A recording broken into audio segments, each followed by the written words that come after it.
حضرت سیدنا ایوب علیہ السلام کا ذکر بھی موجود ہے۔ قرآن حکیم وَاذْكُرْ عَبْدَنَا ایوب سورہ صاد میں یہ بات ارشاد فرمائی کہ آپ ہمارے بندے ایوب کا تذکرہ کر دیں،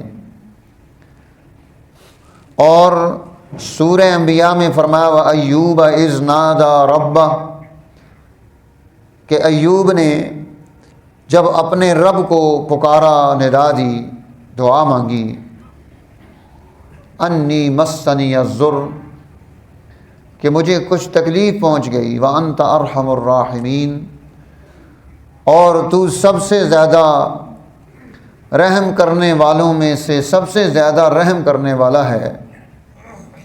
فاستجبنا لہ اللہ تعالیٰ نے ان کی اس دعا کو شرف قبولیت بخشا۔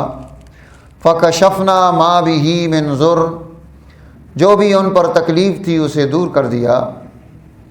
حضرت ایوب علیہ السلام سیدنا اسحاق علیہ السلام کے بعد اور سیدنا موسیٰ علیہ السلام سے پہلے یہ ان کا دور بنتا ہے، اور جس علاقے میں یہ مبعوث ہوئے اس میں سب سے زیادہ مال و اسباب کے اعتبار سے، خاندان کے اعتبار سے اللہ نے انہیں وسعت عطا فرمائی تھی۔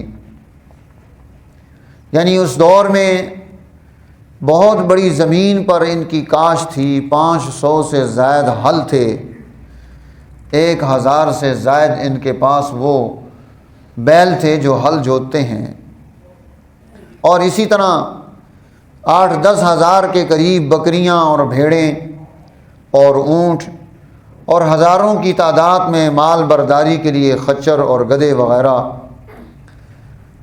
بہت اللہ تعالیٰ نے نعمتوں سے نوازا،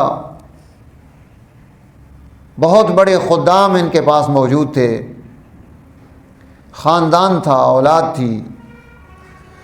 تو شیطان کہنے لگا کہ مولا یہ ایوب تیرا بندہ اس لیے تیری عبادت میں مصروف رہتا ہے،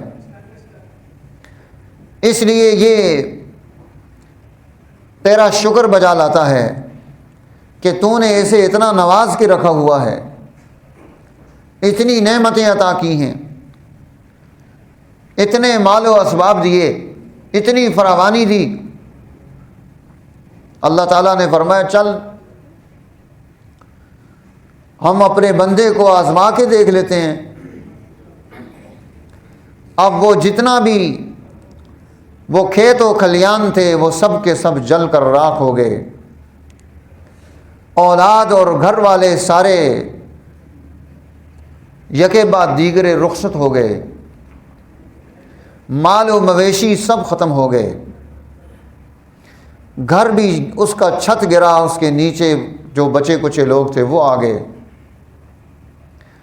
اور ایوب علیہ السلام وہ اکیلے ہیں اور ایک زوجہ ہے ساتھ۔ وہ کہنے لگا شیطان کہ مولا یہ ایوب کو صحت مند جسم ملا ہے تو یہ کیوں نہ تیری عبادت کرے، تیرا شکر بجا لائے۔ اللہ تعالیٰ نے جناب ایوب علیہ السلام پر نئی ایک آزمائش ڈال دی، جسم پر بیماری آ گئی، اور بیماری کا بڑا لمبا عرصہ گزرا، اور وہ بیماری کوئی اس طرح کی نہیں تھی کہ جس سے انسان، جس طرح اسرائیلی روایات میں جس طرح کی باتیں بیان کی گئیں کہ انہیں اٹھا کر باہر پھینک دیا اور وہ وہیں پر رہتے تھے۔ اللہ تعالیٰ انبیاء علیہ السلام کو آزمائش ضرور بھیجتا ہے، لیکن ایسی بیماری اور تکلیف جو باعث ذلت ہو ایسا ممکن نہیں، نبی کی شان کے خلاف ہے۔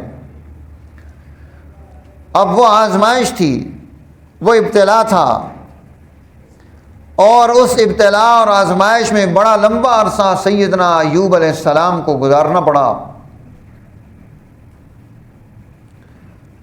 بعض مفسرین فرماتے ہیں کہ 18 سال تک وہ اس بیماری میں مبتلا رہے، اور زبان اللہ کی یاد میں تر ہے، دل اللہ کی طرف متوجہ ہے، اس حال میں بھی اللہ کا شکر ہے، اسی کی عبادت میں مصروف ہیں اور کسی چیز کی پرواہ نہیں۔ فرماتے ہیں کہ یہ مال و اسباب اسی نے دیے تھے، اسی نے واپس لے لیے۔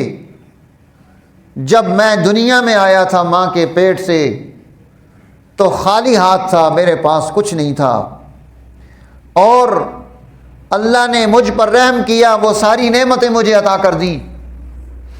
آج میں دنیا سے اس حال میں جاؤں گا کہ خالی ہاتھ ہوں گا، تو جیسے آیا تھا ویسے چلا جاؤں گا، کوئی پریشانی کی بات نہیں۔ شکر ہے، ہر حال میں شکر ہے، ہر حال میں صبر ہے۔ اب وہ شیطان ناکام ہو گیا اپنی بات کو ثابت کرنے میں کہ ایوب اللہ کے بندے، وہ جب ان کے پاس وسائل و اسباب تھے، نعمتوں کی فراوانی تھی، پھر بھی زبان اللہ کے شکر میں مصروف عمل تھی، اور جب کچھ بھی نہیں رہا تو پھر بھی زبان اسی طرح سے اللہ کا شکر ادا کر رہی ہے۔ اب اس نے پینترا بدلا کہ انہیں ایک نئے طریقے سے ان پر وار کیا جائے۔ حضرت ایوب علیہ السلام کی اہلیہ وہ محنت مزدوری بھی کرتی ہیں، اپنا اور ان کا پیٹ پالتی ہیں۔ راستے میں ایک بڑا شریف النفس حلیہ بنا کر شیطان بیٹھ گیا کہ میرے پاس، مجھے پتہ چلا ہے کہ آپ کے خامن کو تکلیف ہے، میرے پاس اس کا علاج اور معالجہ موجود ہے، پیسے میں آپ سے کوئی نہیں لیتا، اسے میں ٹھیک کر دوں گا، بس تم اس طرح سے کرنا کہ جب وہ ٹھیک ہو جائے تو حارث شیطان اس کے نام پر جو ہے کچھ چیزیں صدقہ کر دینا تو یہ ٹھیک ہو جائے گا۔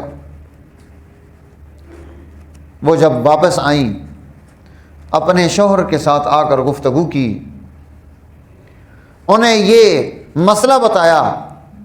اب وہ سمجھ گئے کہ یہ شیطان کی چال ہے، بڑے غضبناک ہوئے اور کہا تجھے اس کی بات تو سننی ہی نہیں چاہیے تھی کہ اس نے ہمارے ایمان پر حملہ کر دیا۔ وہاں حضرت سیدنا ایوب علیہ السلام اللہ کی بارگاہ میں یہ التجا کرتے ہیں، مسنی الشیطان بنصب وعذاب، کہ شیطان نے مجھے اب اس نئی مصیبت میں مبتلا کر دیا ہے، شرک میں مبتلا کرنا چاہتا ہے۔ امتحان کی یہ گھڑی وہ جسمانی تکلیف سے بھی زیادہ سخت ہے۔ اب دیکھیے حضرت ایوب علیہ السلام، قرآن حکیم نے دو جگہ جہاں ان کا اس بیماری کا تذکرہ کیا ہے، دونوں جگہوں میں یہ نہیں کہا کہ مالک تو نے مجھے بیمار کر دیا، حالانکہ بیمار تو اللہ ہی کرتا ہے، صحت بھی اللہ ہی دیتا ہے۔ ایک جگہ فرماتے ہیں انی مسنی الضر، مجھے تکلیف پہنچ گئی، یہ نہیں کہا تو نے تکلیف دی، وانت ارحم الراحمین، اور تو ارحم الراحمین ہے۔ یہاں فرمایا مسنی الشیطان بنصب، شیطان جو ہے اس نے مجھے اب اس نئی تکلیف میں مبتلا کر دیا ہے، مجھے اس سے چھٹکارا چاہیے۔ اللہ تعالیٰ نے دعا کو قبول کر لیا۔ اب انہوں نے بیوی سے کہا کہ جب میں ٹھیک ہو جاؤں گا تو تجھے 100 ڈنڈے ماروں گا۔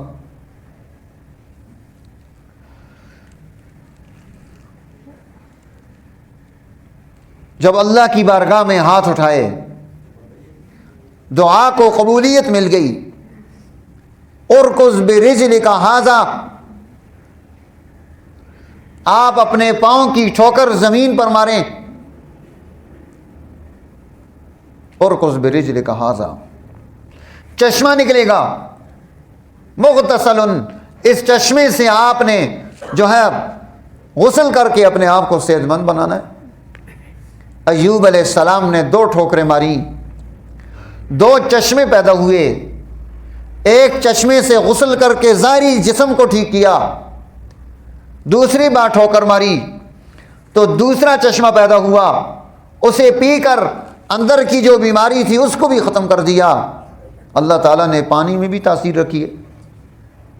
بہت جگہوں کے پانی ایسے ہوتے ہیں ان میں اس طرح کی چیزیں موجود ہوتی ہیں کہ جن کے استعمال سے صحت مل جاتی ہے۔ یہ اللہ کی طرف سے انعام ہے۔ اب جب وہ صحت مند ہو چکے، وہ خوبصورتی واپس آ چکی، جسم کی تکلیف ختم ہو چکی، توانائی آئی، رہنائی آئی، اب اہلیہ آتی ہے، آ کر ان سے پوچھتی ہے کہ جناب یہاں ایوب نبی اللہ تشریف فرما تھے، ان کے لیے کھانا لائی ہوں، آپ کو علم ہو وہ کہاں ہیں؟ اب پوچھ ایوب نبی اللہ سے ہی رہی ہے، چونکہ بیماری کی حالت میں دیکھ کر گئی تھی، اور جب واپس آئی ہیں تو وہ ایوب نبی اللہ صحت مند ہیں، حشاش و بشاش ہیں، کوئی بیماری نہیں، توانائی ہے، طاقت ہے۔ تو انہوں نے فرمایا کہ جو ہے ایوب نبی اللہ تو میں ہی ہوں۔ اب وہ ان کو غور سے دیکھ رہی ہیں، کبھی ہاتھوں کو چیک کرتی ہیں، کبھی جسم کو ہاتھ لگاتی ہیں کہ یہ یہاں جو بیماری تھی وہ کدھر گئی؟ فرمایا میرے رب نے مجھ پر رحم کر دیا اور اس نے ساری بیماری کو ختم کر دیا، اور یہ اللہ کی طرف سے انعام مل گیا۔ اللہ تعالیٰ نے فرمایا کہ ہم نے ان کی دعا کو بھی قبولیت عطا فرمائی، اور جو کچھ ان کے پاس پہلے موجود تھا اس سے ڈبل ہم نے ان کو اور عطا کر دیا۔ ساری نعمتیں واپس مل گئیں، اولاد مل گئی، بیویاں مل گئیں، خاندان مل گیا، سارے مال و اسباب مل گئے، بلکہ زیادہ، اس سے بھی بہت زیادہ مل گیا۔ اب حضرت سیدنا ایوب علیہ السلام غسل فرما رہے تھے تو سونے کی ٹڈیوں کی بارش ہونی شروع ہوئی۔ فوراً انہوں نے جناب کپڑا رکھا اور ان کو جمع کر کے اپنے پاس جمع کرنے لگ گئے۔